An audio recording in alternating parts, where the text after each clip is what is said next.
Gentlemen, we are joined live with former Congressman Dr. Ron Paul, really the grandfather of the modern liberty movement here in the United States and worldwide. Across the planet, from Asia to Europe, from Africa to Latin America to here in North America, people look to Ron Paul as the answer to the collectivist Borg. And they are letting us announce something big today about the new TV channel they're going to be launching. I'm told that this was supposed to launch tomorrow, but they're actually going to be announcing it today. We've got him for about 15, 20 minutes, but the congressman joins us to get into foreign policy, the meltdown of the Middle East, the funding of al-Qaeda openly. I'm going to get into the Federal Reserve and what's happening with the bonds right now, billions being lost a day. And we're also going to look at the things that Ron Paul, myself, and others have talked about for decades and that we were ridiculed for, why it's all mainstream news now. So do we get any credit? No, we get attacked even more. Dr. Paul, thanks for coming on with us. Good to be with you again. Wow, so much is happening. First and foremost, you told him so again on foreign policy. What's happening there? Well, same old things, only worse.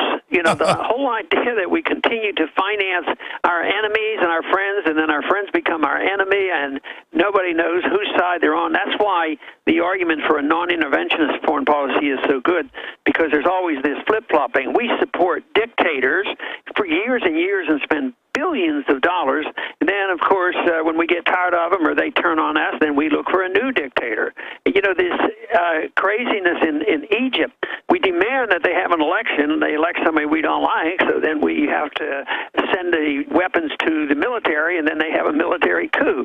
So it goes on, and right now, of course, one of the big issues is whether or not we'll get to the bottom of the truth on Benghazi. But it shouldn't take too much of intelligence to figure out that our CIA is just about every place in the world, and they were very much involved. But if we have the direct evidence that they were in Benghazi, and one of the reasons our ambassador was there, because he was sending weapons directly to a group of people that we wanted to throw over Assad in Syria. But the foolishness is that we send it to al-Qaeda.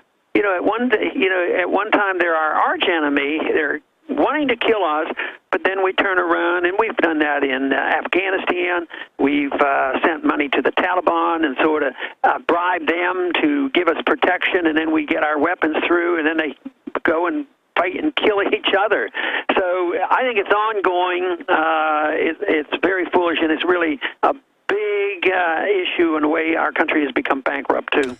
Well, it's almost like a snake eating its tail, because Janet Napolitano, outgoing head of Homeland Security, says 4 years ago, the new threats, gun owners, libertarians, conservatives, anti-war people, basically anybody with a political view outside of Washington orthodoxy, and that's the new threat. And then they say al-Qaeda's not the threat. They're helping us in Libya and Syria. Then they say, we've got to shut down all the embassies.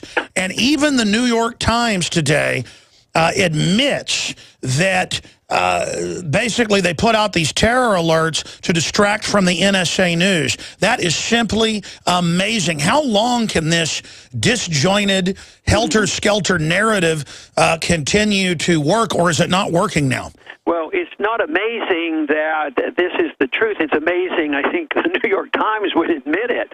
But, I think most of us, when we saw that and all the NSA was on the defense that they were closing its embassy, and they say, there were 50 attacks planned. We just saved us, saved the country from it, to prove that they're snooping and all this spying on Americans does some good. But, they claim successes. They're all built on lies. And you heard the story where the testimony was that, yes, there were 54 saves that they prevented from happening. And then when they talked to the assistant NSA official, he says, "Oh no, maybe one, but I even doubt that." So it's all based on lies, and I think this is probably a benefit to us that most Americans now are becoming very, very leery of what our government tells us, and it's a terrible thing to have to go through, because who wants to give up on their country? We don't want to give up on our country, but I think it's high time we gave up on a lot of our politicians and the way our government's being run. Again, former Congressman Ron Paul joins us here today. What do you make of the head of national intelligence, Clapper, saying to Congress, we don't gather data on Americans when it's on record they do? And then General Alexander, the head of cybersecurity in the NSA, makes the same statement and then later admits that wasn't true either. But then he went to the Black Hat conference last week and repeated the lie again. I mean, it seems like a new level of deception. I'm going to play a few of those clips in a moment, but I'm sure you saw those in the last few weeks. What do you make of this?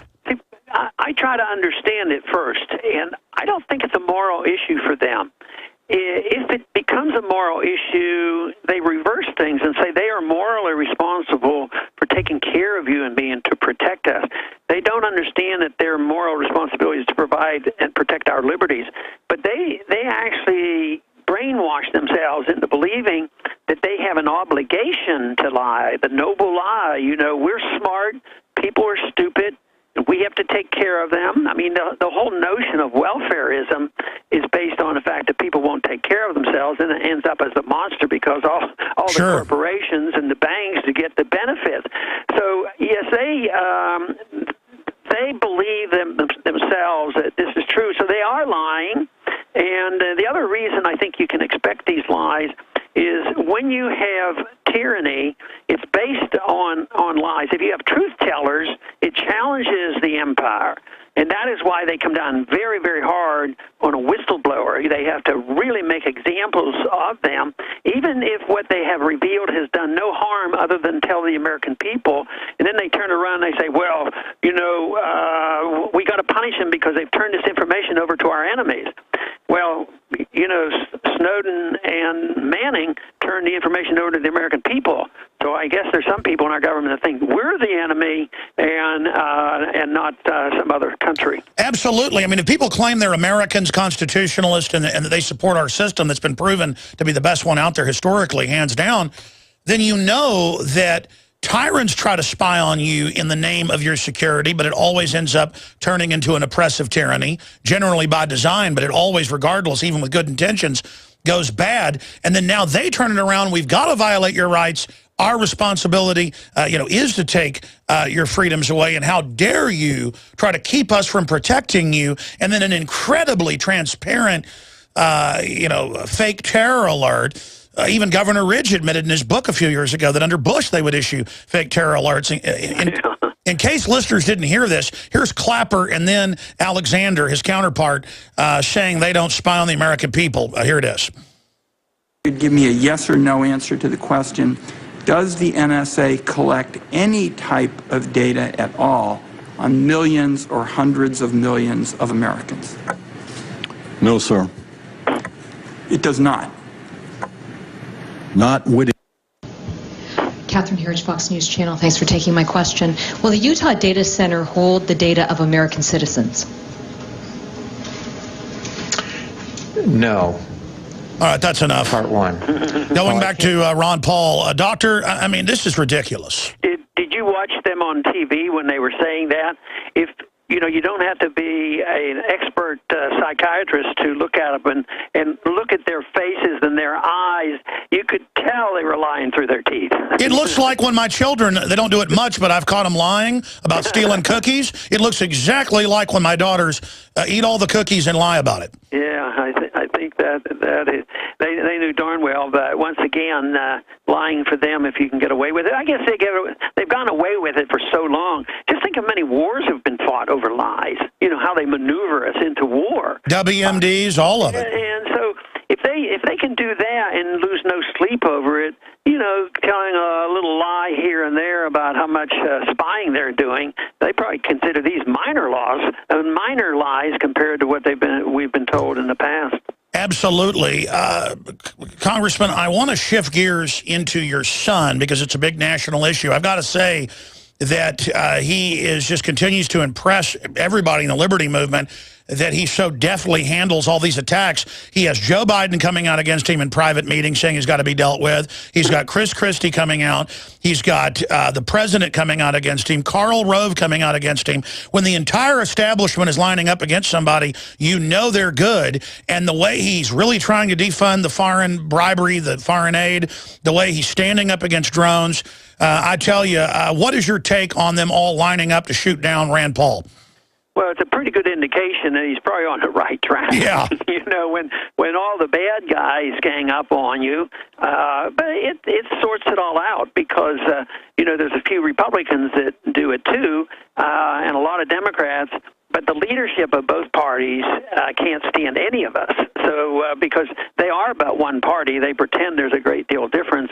But if we reveal the truth, how many in the establishment, Republican or Democrat, you know, would you know, even consider anything we say about giving Bradley Manning a fair trial or Snowden a fair shake?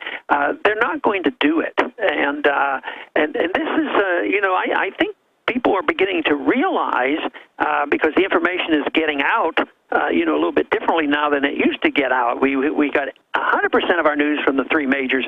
That doesn't happen anymore. I've only got a few minutes left with you. Again, former Congressman Ron Paul joins us. I want to talk about the big announcement that you're going to make here on the show. I guess a day early. We're honored. But first off, looking at the future here, as you said, there's new media, there's alternative media. The numbers show in the aggregate we're bigger than the old media, the state-run media, drudgereport.com, infowars.com, the constellation of sites that Ron Paul, who's joining us, has. I mean, overall, they've got metrics out there. We're now bigger than they are, but they can still unify and kind of regurgitate the same news, and then sometimes we even kind of get caught up in debating whatever talking point they've put out. But short-term, mid-term, long-term, what do you see in your historical crystal ball looking forward? How do you think this is going to go for the establishment? Because they are losing the people. Just last week, the Pentagon came out and admitted that they've got to stop lying to the people and said they're losing. Yeah, and the papers are fading quickly. The Globe and Washington Post, you know, they're the old media. There's no doubt about it. So I have two thoughts on that. One, I brag about it, compliment young people because they're attracted to it. We were able to run, you know, very successful campaigns and organize a lot of people through the internet. At the same time, we know technology is always advancing. And I think the question boils down, will the technology advance so quickly that our government can neutralize us and know everything that we're doing with the internet and cancel us out when we make use of it?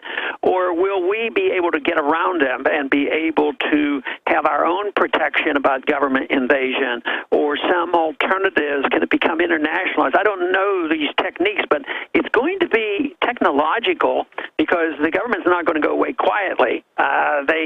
They will have to admit one of these days that the days of the three majors dictating everything to us are over, that the access to the internet and what we're trying to do, you know, with our new programming, I think is a real challenge to them. But under the conditions of today, that's what we have, and we have to make the best of it.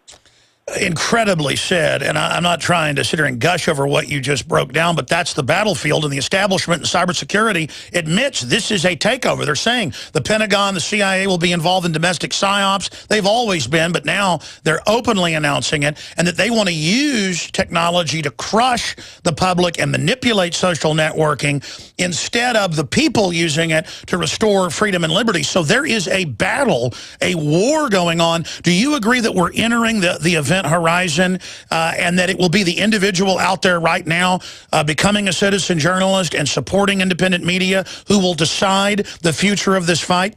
Yeah, it will be, and we have to come to the understanding that it's just, you know, if you're a reporter for the Washington Post, that you have certain protections that we don't have. Everybody has the same protection for freedom of speech and publication, and everybody is a reporter, so everybody should have those same protections built in. But there will be a lot of contests, and I'm optimistic that right now there is a galvanized youth movement that's listening to our message, and that's where I get some encouragement. So I'm hoping that I can get some people to dial in and look at my website, my new website dealing with this channel. If they, wanted to get caught up on exactly what's happening and seeing what's going to happen, the announcement tomorrow, as well as when the first program, I think I can let that go out too today because it'll come out tomorrow. And the first official program is going to be August 12th.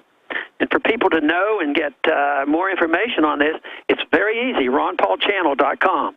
Absolutely, and this won't be released till tomorrow, but you guys sent it to us early. We have your press release here, August 12th, 2013, so it will be launched, and you've already got hundreds of thousands of people that are signing up to be part of the channel. And if people will support InfoWarsNews.com, and if people will support RonPaulChannel.com, and if people will support the true new independent media and journalism, we'll be able to hire the reporters. You'll be able to hire the reporters. We'll be able to hire the filmmakers, the researchers.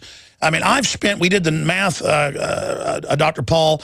In my 18 years, the amount of money I've made and put back in is $36 million wow. that I've put in to Infowars.com and what we do.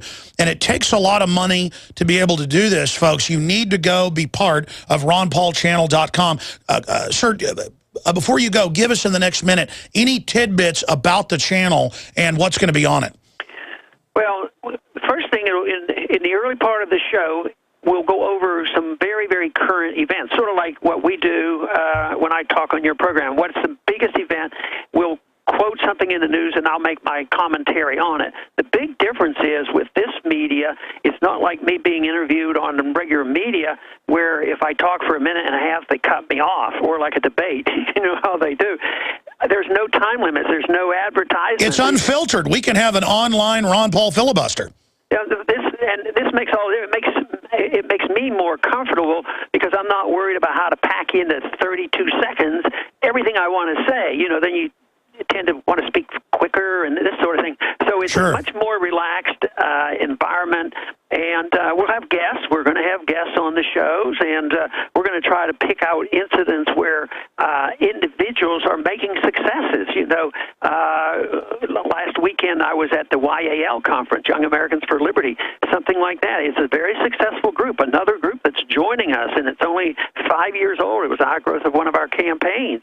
So those kind of things, we want to recognize people who have achieved things, and we're going to be taking calls. There's going to be, right now it's probably going to be by email. People, the listeners will be able to send questions in, and I want to have an interactive program. You have worked so hard as a congressman, sometimes 18 hours a day on record, and you've always been extremely articulate, but I know that feeling of having 100 things you want to say and then speeding up. Now that since you've been out of Congress just a few months, when I get a chance to interview you, you sound so much more relaxed, even more focused, and even more clarifying. Are you enjoying being out of Congress? Yes, and there is a difference because when people ask me about that, I say, at least I don't have to get on an airplane at the direction of Boehner. You tell me, well, get on the airplane, get up here and vote. And the neat thing about my channel is that we have an office here in Lake Jackson area where we put the studio, so I don't have to drive to Houston. I don't have to go anywhere, and that makes a big difference also. And incredible. It is more relaxing, and I have more time to read. Matter of fact, I thought I'd be so busy, and I'm having a little more time to write as well. So I feel pretty good. Absolutely amazing. Well, I look forward to speaking to you soon once the channel launches, and I look forward to getting you back on the economy. Just briefly, we see the Federal Reserve bonds in trouble. You've been warning about that for a long time. A brief comment on that. Well, yes, there was a statement out the other day on how many billions of dollars they lost because interest rates have crept up a little bit against their wishes. So that represents losses in the real value of those bonds. But it's not going to be the Fed literally that loses; it's the American people. because the taxpayer stands behind that, and they can just print the money. They don't care about it. They're not a business. They don't have a profit loss. But the value of their assets did go down. It just means that they can liquidate that through inflation, and they just print more money. But it isn't the Fed that loses the money. It's the people. What we need, the only answer for that is get rid of central banking. We don't need the Federal Reserve. We need sound money. RonPaulChannel.com. Very exciting. Thank you for working so hard for human liberty. Thank you. Thank you. All right. There goes former Congressman Ron Paul. Very exciting. And he was telling me during the break, he goes, if I have time, he wants me to be on the show with him. So very exciting to be on Ron Paul's show instead of him being on my show. After 18 years, that guy's been coming on my show. I remember, I said I've known Rand Paul for like 14, 15 years the other day, and then I happened to catch the rebroadcast locally at night, just that piece for about 10 minutes. That's not true. Time flies. I just keep saying 14, 15 years. I've known Rand Paul. Now that I thought about this, it's just weird how time flies. He'll probably end up being president if we're able to turn this country around. He's got a real shot at it, except for the electronic voting machine fraud. I can read the tea leaves as anybody can. That I actually think I interviewed Rand Paul first. And I was going back in memory. I remember listening to something called Republic Radio before I was even on it. And I was on Republic Radio when Mark Kornke was running it with, I think it was Dan Thompson. But the point is, I remember hearing Rand Paul on with Mark Kornke like in 1995 when I was just getting on Access TV. I think it was like right out of college then, pushing his dad to get back into Congress because he'd been in Congress in the 80s and then as a libertarian, I think like the first libertarian ever elected, and then run out.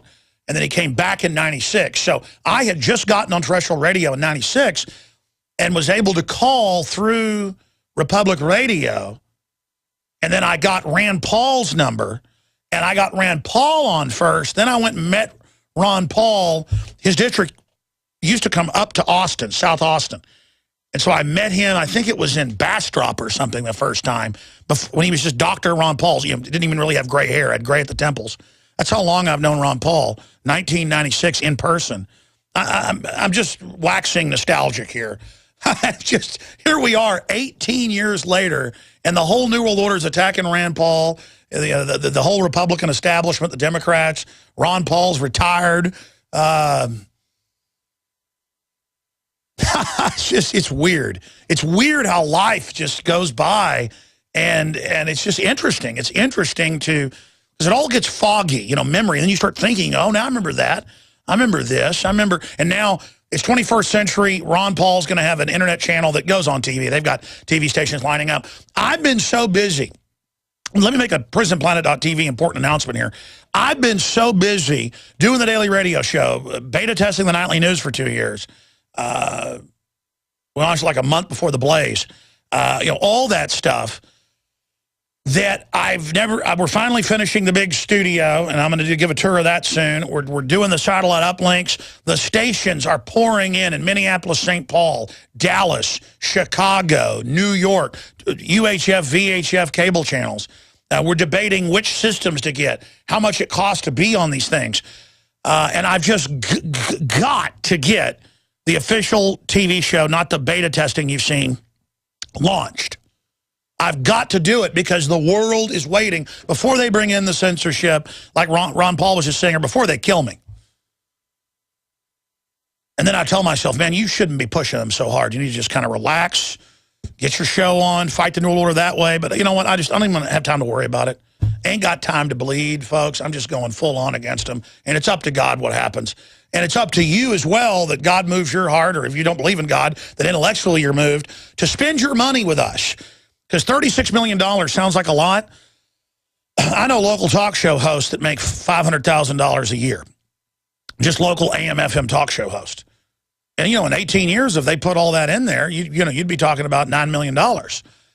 In 18 years, I mean, if I made $40,000 in 1996, I lived in a roach-infested one-bedroom apartment to put it all back into film equipment.